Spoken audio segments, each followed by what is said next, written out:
Bienvenue pour cette séquence de parole de la vie éternelle avec Marc-Joseph. Aujourd'hui, nous sommes le 3 mars 2025 et je suis venu te rappeler que ce jour du 3 mars 2025 est pour toi un jour de grâce dans la présence de Jésus-Christ.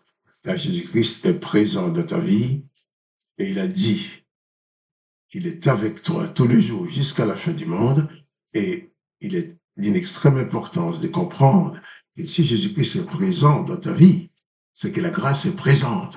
Là, Jésus-Christ, c'est le promoteur de la grâce. Jésus-Christ, c'est celui qui fait grâce. Ce n'est pas celui qui condamne, qui juge. Au contraire, il fait grâce, il pardonne et il appelle ceux qui reçoivent sa grâce à s'installer dans une nouvelle dimension de sa volonté.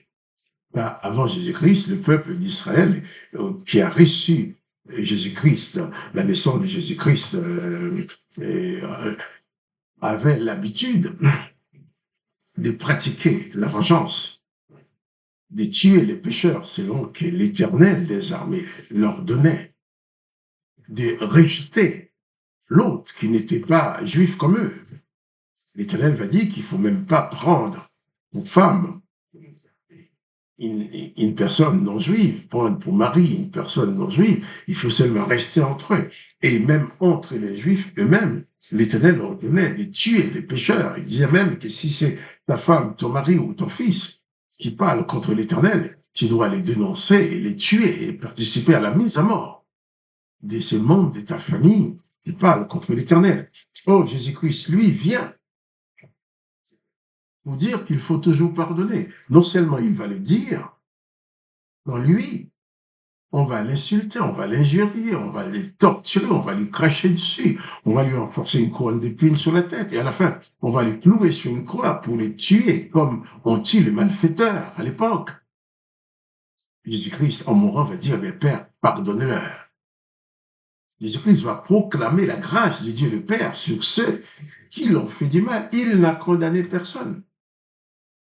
Donc, si Jésus-Christ est présent dans ta vie, c'est qu'en permanence, la grâce de Dieu le Père est présente dans ta vie. Donc, chaque jour pour toi, ce jour du 3 mars 2025, est pour toi un jour de grâce parce que Jésus-Christ est dans ta vie. Un jour de grâce parce que Jésus-Christ t'apporte la grâce du Père. Jésus-Christ te fait grâce. Et il t'invite aussi à faire grâce aux autres, à faire grâce à tous ceux qui t'ont fait du mal, à agir selon le modèle que lui, Jésus-Christ, ton maître, t'enseigne. Jésus-Christ a même dit que les disciples accomplis sera comme lui, sera comme son maître. Donc, dans Matthieu chapitre 5, nous avons lu que lorsque Jésus-Christ avait fini de parler du pardon, du comportement à avoir à l'égard des autres, Jésus-Christ dit au verset 48, « Soyez donc parfaits, comme votre Père céleste est parfait. » Donc, la présence de Jésus-Christ sur la terre est tout simplement une invitation solennelle du Dieu le Père aux humains à accéder à la perfection. Car sans la pratique des enseignements de Jésus-Christ, personne ne peut atteindre la perfection. Parce que sinon, on va continuer à exercer la vengeance, continuer à condamner l'autre, continuer à mépriser l'autre, continuer à juger l'autre selon n'importe quelle apparence. Mais Jésus-Christ dit, non seulement tu dois aimer l'autre, même celui que tu ne connais pas, que tu rencontres pour la première fois, tu dois aimer cette personne-là. Tu dois prononcer la bénédiction sur sa vie. Jésus-Christ dit même celui qui est en train de te maudire, c'est-à-dire qu'il est en train de te maudire, Jésus-Christ te demande, lui, toi, de le bénir. Et pour accéder à cette perfection dont parle Jésus-Christ, il suffit tout simplement de mettre en pratique toutes ses paroles, ses enseignements. Car Jésus, dans ce chapitre 5 de l'évangile de Matthieu, nous voyons Jésus qui répond plusieurs fois. Il vous a été dit, l'Éternel vous a dit.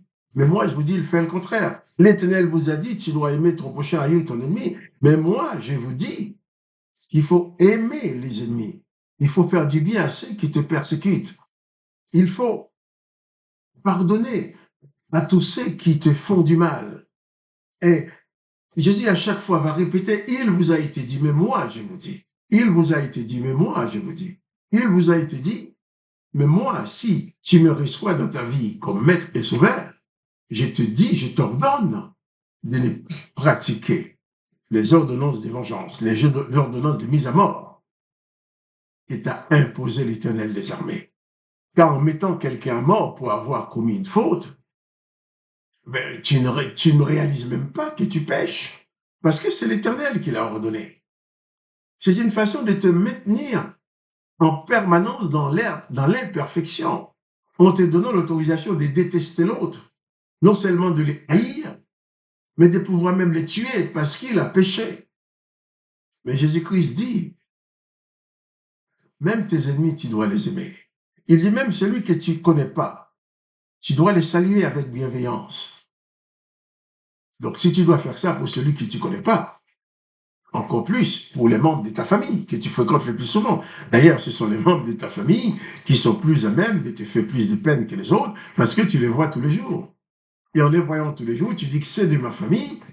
Tu te dis, tu as droit à la compassion, tu as droit au respect, tu as droit du tout. Mais Jésus-Christ dit, quelle que soit la personne, même la personne étrangère que tu rencontres pour la première fois, tu dois le saluer, tu dois l'aimer. Si même cette personne est méchante avec toi, toi, tu ne dois pas être méchant avec elle si tu es disciple de Jésus-Christ. Hein? Et c'est ainsi que Jésus-Christ va te dire, sois donc parfait. Mais aucun moyen d'accéder à cette perfection sans une mise en pratique des enseignements de Jésus-Christ. Avant la venue de Jésus-Christ, il n'y avait rien sur la terre qui pouvait permettre à un homme d'atteindre la perfection. Je vais prendre l'exemple dans l'Ancien Testament. Dans l'Ancien Testament, il y avait les prophètes de l'Éternel qui étaient à son service. Il y avait Samuel, il y avait Élisée, il y avait Élie, il y avait beaucoup d'autres. Il y avait David. Dans l'Éternel a dit, il a trouvé David, fils d'Ésaïe, homme selon son cœur. Pourquoi? Parce que David exécutait les ordonnances de l'Éternel. Parce que David menait les guerres de l'Éternel. La seule fois que David a tué quelqu'un, sans que ce soit l'Éternel qui l'a ordonné, c'est cette seule fois-là que David a considéré avoir commis un crime. Quand il a tué cet homme, parce qu'il voulait lui prendre sa femme, il l'a tué pour libérer la femme, il pouvait la prendre. Là, l'Éternel lui a reproché, parce que l'Éternel n'a pas demandé de tuer cet homme-là. Mais tous les autres que David avait tués, pour David et devant l'Éternel, ce n'était pas des crimes. Quand même, le peuple chantait, lorsque Saül a tué 1000, David a tué 10 000. C'était une fierté pour David, et c'était la honte pour Saül, parce que David avait tué plus de personnes que lui, au nom de l'Éternel. Et tout ça n'était pas considéré comme des crimes. Mais Jésus vient nous dire, lui, tu n'as pas le droit de tuer, même un ennemi. Au lieu de faire du mal à l'ennemi, tu dois lui faire du bien. Donc, c'est ainsi que Jésus-Christ va dire, soyez donc parfaits. L'homme, selon le cœur de Jésus, la femme, selon le cœur de Jésus, va être celui qui aime dans toutes circonstances, qui pardonne dans toutes circonstances, qui fait grâce à tous ceux qui s'approchent de lui. Va être celui qui ne garde pas la rancune dans le cœur. C'est lui qui est libre de toute forme de rancune, de haine. C'est celui-là qui sera l'homme ou la femme, selon le cœur de Jésus-Christ. Alors, nous terminons ce chapitre 5 de l'évangile de Matthieu avec cette phrase de Jésus. Soyez donc parfaits, comme votre Père céleste est parfait. Jésus-Christ n'a pas pris l'exemple d'un homme sur la terre. Il a dit comme le Père céleste.